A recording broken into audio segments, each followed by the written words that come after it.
Assalomu alaykum hammaga. Bugun 50-elementimiz qalay bilan tanishamiz. Qalay atom raqami 50 bo'lgan kimyoviy elementdir. Qalayda kimyoviy belgisi Sn, lotincha nomi stannum. Qalay qadimdan ma'lum.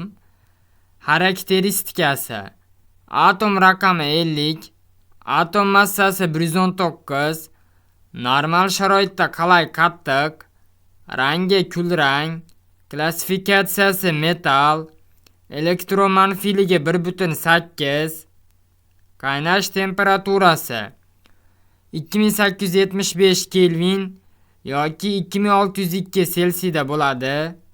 Erish temperaturasi 505,08 Kelvin yoki 231,93 Selsiyda bo'ladi.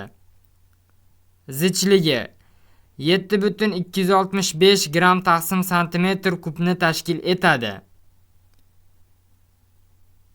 Qalayda kristal panjarasi mana shunday tuzilgan bo'ladi.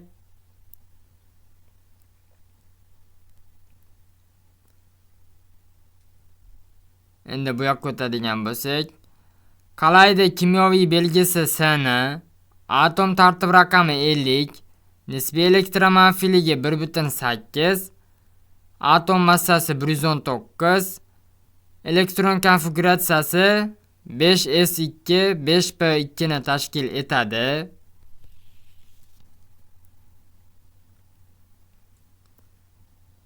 Tasviriga o'tadigan bo'lsak, mana shu qalay bo'lagi massasi 1 kilogramni tashkil etadi.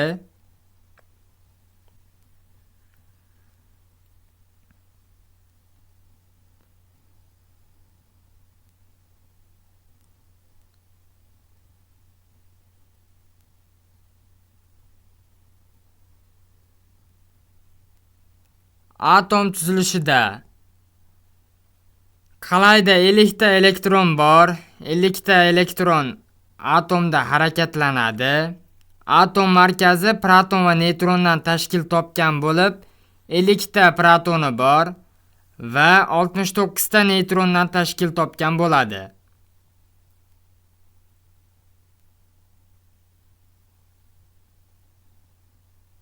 Bugun qalay haqida o'rganadigan ma'lumotlarimiz shulardan iborat edi. Rahmat hammaga.